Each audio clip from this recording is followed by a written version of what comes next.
ఎంసెట్ స్ట్రెస్సా? టెస్టానిక్.ai ని ట్రై చేయండి. Free mock test, custom test, AI insights మరియు పర్ఫార్మెన్స్ ట్రాకింగ్ కూడా. Register now. ఇంత అవకాశం వచ్చిందంటే అసలు మాటల్లో ఆనందం చెప్పలేకపోతున్నాం సార్. అసలు మిమ్మల్ని చూస్తున్నందుకు నాకు ఒక దేవుణ్ణి చూసినట్లే ఉంది. అసలు పడుకుంటే అసలు మీ ఫేసే గుర్తుకొస్తుంది సార్. నాకు నిజం చెప్పాలంటే అసలు నాకు మాటలు రావట్లేదు మిమ్మల్ని చూస్తుంటే. ఏం చదువుకున్నావు మనం? డిగ్రీ అయిపోయింది. డిగ్రీ చదువుకున్నావు. మన చెంచుకూడలలో డిగ్రీ చదువుకొని ఇది ఉన్న వాళ్ళు ఉన్నారు. ఇండ్లు ఉన్నాయమ్మా? ఇండ్లు వచ్చినా? ఇల్లు లేదు సార్. నేను ఓకే, శ్రీనివాస్ రెడ్డి సార్ ఈయనే ఉన్నాడు. మీకు అందరికి ప్రత్యేకంగా ఇండ్లు ఇస్తాడు. మళ్ళీ ఒకసారి వస్తాడు. మీ అందరి గూడాల మన చెంచులందరికీ ఇస్తున్నాం. అదే సపరేట్ స్కీమ్ వాళ్ళకి ఇండ్లు ఇస్తాం. ఇప్పుడు ఎన్ని ఎకరాలు వేసుకున్నారు? మొత్తం 29 మంది రైతుల. ఎన్ని ఎకరాలు అయింది ఇప్పుడు ఇది? ఎకరన్నారా అంటే దాదాపుగా 45 ఎకరాలు ఉన్నది. మంచిగా నీళ్ళన్నీ మంచిగా పడ్డాయి కదా? పడ్డాయి సార్. తోట ఏమేమి తోట పెట్టారు? నిమ్మ, ఆవకాడ. ఓ ఆవకాడ పెట్టిరా? దానిమ్మ కూడా పెట్టిరా? కొబ్బరి కూడా సార్. ఓకే, మరి మంచిగా బతికించుకోవాలి. బట్టి విక్రమార్క సార్ బాగా ఆలోచించి మీకు గారు, మా కలెక్టర్ సార్ గారు, మా కమిషనర్ శరత్ సార్ గారు, మా పిఓ సార్ గారు, వీరందరి ఆధ్వర్యంలో మాకు ఇంత ముందుకు తీసుకెళ్ళి అభివృద్ధి పరుస్తున్నందుకు చాలా చాలా సంతోషంగా ఉంది. అసలు సార్ వాళ్ళందరూ ఇక్కడికి వచ్చేస్తుంటే ఏం చేస్తారు అనేది ఆలోచన ఉండిపోయింది. సార్ వాళ్ళు వచ్చేసి ఇక్కడ ల్యాండ్ భూములు చూడడము, వచ్చి హార్టికల్చర్ వాళ్ళు వచ్చి భూమి చూసి మాకు బోర్లు వేయడము, తర్వాత మొక్కలు నాటించడం, సోలార్ ఫిట్టింగ్ చేయడం, డ్రిప్స్ ఇవ్వడం, స్ప్రింకర్లు ఇవ్వడం, ఇవన్నీ జరిగినాయి సార్. అసలు ఆర్టికల్ వాళ్ళు ముందుండి వాళ్ళు మమ్మల్ని కూడా చాలా మోటివేట్ చేయడం, ట్రైనింగ్స్ తీసుకెళ్లడం, మొక్కలు ఎలా అంటుకట్టుకోవాలి, ఎంత లోతు గుంత తవ్వాలి, మనం దానికి పురుగు పట్టినప్పుడు ఏ మందులు వేసుకోవాలి, వాడుకోవాలి అనే దానిపైన మాకు హార్టికల్చర్ వాళ్ళు చాలా బాగా చెప్పడం జరిగింది సార్. కానీ ముందుండి మా ఎమ్మెల్యే సార్ గారు, మా కలెక్టర్ సార్ గారు, మా కమిషనర్ సార్ గారు, మా పిఓ సార్ గారు లేకుంటే మేము లేదు సార్. అసలు వాళ్ళందరికీ ఇప్పుడు నువ్వు నేర్చుకున్నావు కదా, నువ్వు ఇంకా కొన్ని గూడాలలో పోయి ట్రైనింగ్ చేయడానికి సిద్ధంగా ఉన్నావా? ఎందుకంటే ఇప్పుడు నువ్వు నేర్చుకున్నావు కదా, నువ్వు నేర్చుకున్నది ఇంకా కొన్ని గూడాలలో మన రైతులకు నేర్పాలి. ఇది ఎందుకంటే మనోళ్ళకు సోలారు ఎట్లా పెట్టుకోవాలా, పండ్ల తోటలు అందరం మనము ఒకటే పంట పండించేది, ఒడ్లో పత్తి పండించేది అయింది. కానీ దీంట్లో ఒక్కసారి పంట వస్తే బాగా ఆదాయం వస్తుంది. సార్ మీకు పెట్టించిన అవకాడ కానీ, మ్యాంగో కానీ, నిమ్మ కానీ, దానిమ్మ కానీ, మంచి బత్తాయి కానీ మంచి ఆదాయం పెరిగేది. రెండోది మనకి నల్లమల్ల అడవులలో ఈ కరెంట్ ఇయ్యక ఫారెస్ట్ వాళ్ళు సతాయించడాలు ఇవన్నీ ఉంటాయి. ఇప్పుడు నీ కరెంటు వాళ్ళ కాడికి పోవాల్సిన పనే లేదు, కరెంటే నీ కాడికి వచ్చింది. అవునా? సోలార్ పెట్టుకునేందుకు అది మంచిది. అందుకోసం అయితే పొయ్యే కొద్దీ మా సార్కి ఏం చెప్పిన అంటే, ఇప్పుడు మీరు సోలార్ ఏదైతే పెట్టుకుంటారో పంపు సెట్లలో, మీ పంపులకే కాకుండా మీరు విద్యుత్ ఉత్పత్తి చేసి గవర్నమెంట్కి అమ్ముకుంటే నెలకు 2000 3000 మీకు ఆడపిల్లలకి చేతి ఖర్చులకు వచ్చేటట్టు ప్యానెల్స్ వేయించమని కూడా చెప్పిన నేను. ఎందుకనంటే పొలంలో పెట్టుకొని దాన్ని కాపాడుకుంటే చాలు, ఏం చేయాల్సిన పని లేదు. నెలకు 4-5 వేల వరకు మనం ఆదాయం పెరిగేటట్టు బట్టి సారే మళ్ళీ విద్యుత్ కొనుక్కొని మీకు పైసలు ఇస్తాడు. పెట్టుకున్న సోలార్ మీరు కాపాడుకోవాలి అంతే.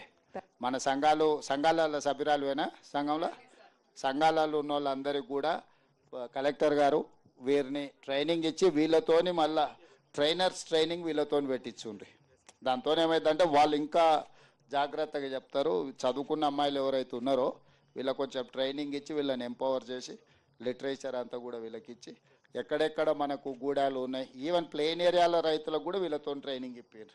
ఎందుకంటే వాళ్ళ సంఘాలలో కూడా సభ్యులు, ఆ సంఘాల సభ్యులు అందరు కూడా అవగాహన కల్పిస్తే వాళ్ళ భూములలో కూడా పెట్టుకుంటారు. వాళ్ళకు ఒకటి వాళ్ళ భూమిలో సోలార్ పంపు సెట్ పెట్టుకుంటే కరెంట్ వచ్చిందా పోయిందా ఈ పంచాయతీ ఉండదు. రెండోది ఆ సోలార్ వాళ్ళ వ్యవసాయానికి సరిపోగా మిగిలిన విద్యుత్ ఉత్పత్తి చేస్తే ప్రభుత్వమే కొనుక్కుంటుంది. ప్రభుత్వం కొనుక్కొని వాళ్ళకి నెల పైసలు ఇచ్చే ఏర్పాటు చేపిద్దాం.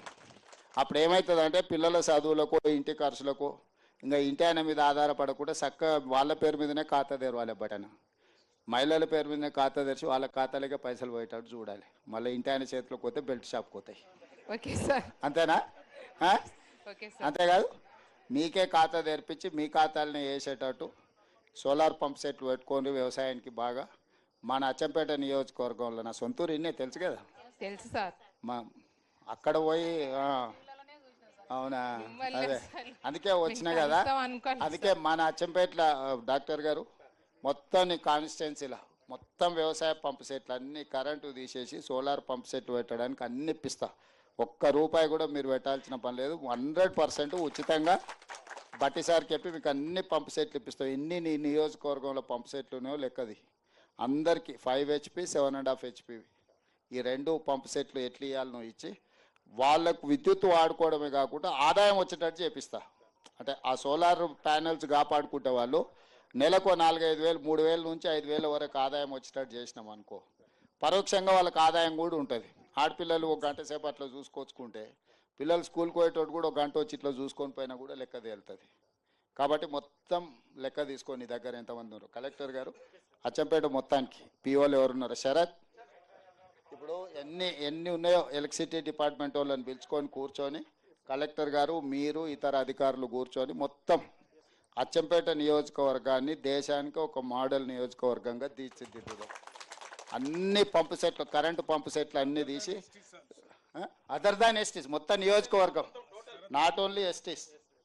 ఇది నా సొంత ఊరు, నా సొంత ప్రాంతం. ఈ నియోజకవర్గంలో ఏ ఒక్క రైతు కూడా ఇంకా కరెంట్ వచ్చింది, కరెంట్ పోయింది, కరెంటు తీగలు బాగున్నాయా బాగాలేవా, ట్రాన్స్ఫార్మర్ కాలిపోతే అచ్చంపేట కేసుకప్ప కలకుర్తి కేసుకప్ప ట్రాక్టర్ తీసుకురా ఈ పంచాయతీ తెంచు, ఎవరికి వాళ్ళకి ఏముందో భూమి ఎక్కువ ఉంటే 2 ఇండ్రి అంటే ఒకవేళ నీళ్లు సరిపోకపోతే సోలార్ మోటారు వాళ్ళ వ్యవసాయంతో పాటు వాళ్ళు అదనంగా సోలార్ వాళ్ళు వాడుకోగా మిగిలిన విద్యుత్ ఉంటుంది కదా దాన్ని ప్రభుత్వానికి ఇచ్చేటట్టు, ప్రభుత్వం దానికి వాళ్ళకి పైసలు ఇచ్చేటట్టు, ఆదాయం గ్రిడ్ కనెక్ట్ చేసేటట్టు అన్న అదే. సో ఎలక్ట్రిసిటీ వాళ్ళను ఎవరు మన ఎస్పీటీఎల్ ముషరాఫ్ ఇక్కడ అదే మీరు గవర్నమెంట్ గ్రిడ్ కనెక్ట్ చేస్తే దానికి ఏందని చేయొచ్చు. ఇప్పుడు కలెక్టర్ గారితో కూర్చొని మిగతా అధికారులతో కూర్చొని అచ్చంపేట నియోజకవర్గంలో మొత్తం ఎన్ని పంపు సెట్లు ఉన్నాయి అన్నీ లిస్ట్ అవుట్ చేయండి. అన్నిటికీ ప్రత్యామ్నాయంగా కరెంటు పంపు సెట్లు తీసేసి సోలార్ కరెంటుతో పంపు సెట్లు పెట్టాలి ఒకటి. రెండోది ఆ ప్యానెల్స్ ఎట్లుండాలంటే వాళ్ళ వ్యవసాయానికి సరిపోను 3,000 నుంచి 5,000 ఆదాయం ప్రతి నెల వాళ్ళకు వచ్చేటట్టు ప్యానెల్స్ డిజైన్ చేయాలి. మొత్తం subsidy, cross subsidy, matching grant అంతా బట్టి సార్ మీరే చూసుకోవాలి. ₹1 నియోజకవర్గంలో మీకు ఇయ్యరు. మీరు ఆ మోటార్ తీపియాలి. ఆ మోటార్ వాళ్ళు ఏమైనా చేసుకుంటారు. మళ్ళీ మీరు ఆ మోటార్ అడగకండి. మళ్ళీ మీరు ఇది చది అడిగారు కానీ మీరేం అడగకరే వాళ్ళ మోటార్ వాళ్ళు ఏమైనా అమ్ముకుంటారు, ఉంచుకుంటారు.